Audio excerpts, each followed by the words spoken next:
Curriculum by John Franklin Bobbitt. Copyright 1918, The Riverside Press, Cambridge, Massachusetts. Cotton Mifflin Company. Preface. Since the opening of the 20th century, the evolution of our social order has been proceeding with great and ever-accelerating rapidity. Simple conditions have been growing complex, small institutions have been growing large. Increased specialization has been multiplying human interdependencies and the consequent need of coordinating effort. Democracy is increasing within the nation and growing throughout the world. All classes are aspiring to a full human opportunity. Never before have civilization and humanization advanced so swiftly. As the world presses eagerly forward toward the accomplishment of new things, education also must advance no less swiftly. It must provide the intelligence and the aspirations necessary for the advance, and for stability and consistency in holding the gains.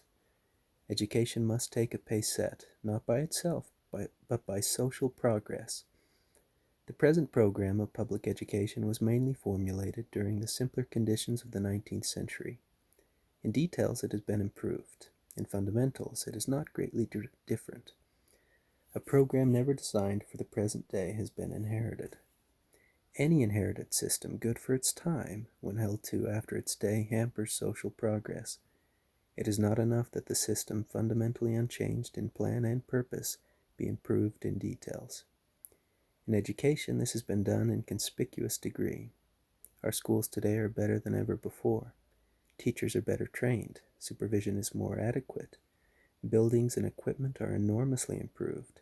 Effective methods are being introduced, and time is being economized. Improvements are visible on every hand, and yet to do the 19th century task better than it was then done is not necessarily to do the 20th century task. New duties lie before us, and these require new methods, new materials, new vision. The old education, except as it conferred the tools of knowledge, was mainly devoted to filling the memory with facts. The new age is more in need of facts than the old, and of more facts, and it must find more effective methods of teaching them. But there are now other functions. Education is now to develop a type of wisdom that can grow only out of participation in the living experiences of men, and never out of mere memorization of verbal statements of facts. It must, therefore, train thought and judgment in connection with actual life situations, a task distinctly different from the cloistral activities of the past. It is also to develop the goodwill, the spirit of service, the social valuations, sympathies, and attitudes of mind necessary for effective group action where specialization has created endless interdependency.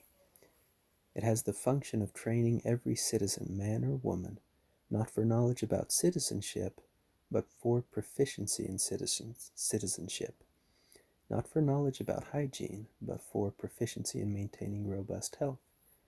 Not for a mere knowledge of abstract science, but for proficiency in the use of ideas and the control of practical situations. Most of these are new tasks. In connection with each, much is now being done in all progressive school systems, but most of them yet are but partially developed. We have been developing knowledge, not function, the power to reproduce facts, rather than the powers to think and feel and will and act in vital relation to the world's life. Now we must look to these latter things as well. Our task in this volume is to point out some of the new duties. We are to show why education must now undertake tasks that, until recently, were not considered needful, why new methods, new materials, and new types of experience must be employed.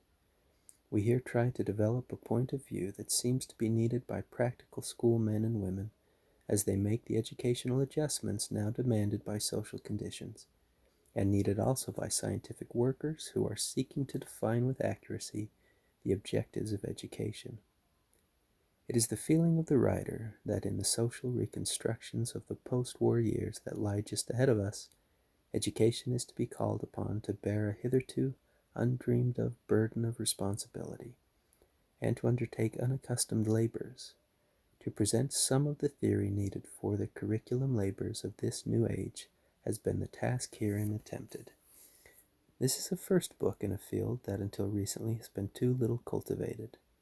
For a long time, we have been developing the theory of educational method, both general and special, and we have required teachers and supervisors to be thoroughly cognizant of it. Recently, however, we have discerned that there is a theory of curriculum formulation that is no less extensive and involved than that of method, and that it is just as much needed by teachers and supervisors.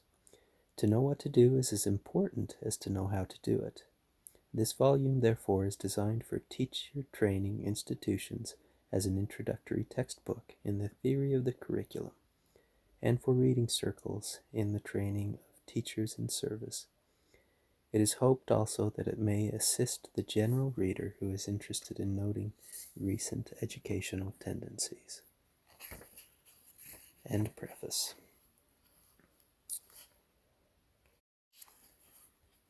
Contents. Part 1, Ends and Processes. Chapter 1, 2 Levels of Educational Experience, page 3. Chapter 2, Educational Experience upon the Play Level, page 8. Chapter 3, Educational Experience upon the Work Level, page 18. Chapter 4, The Place of Ideas in Work Experience, page 26. Chapter 5, Where Education Can Be Accomplished, page 34. Chapter 6, Scientific Method in Curriculum Making, page 41. Part 2, Training for Occupational Efficiency. Chapter 7, Purposes of Vocational Training, page 55. Chapter 8, Specialized Technical Training, page 71. Chapter 9, The Specialized Training of Group Workers, page 76. Chapter 10, Social Aspects of Occupational Training, page 87. Part 3, Education for Citizenship. Chapter 11, The Nature of the Good Citizen, page 117. Chapter 12, The Development of Enlightened Large Group Consciousness, page 131. Chapter 13, Moral and Religious Education, page 163.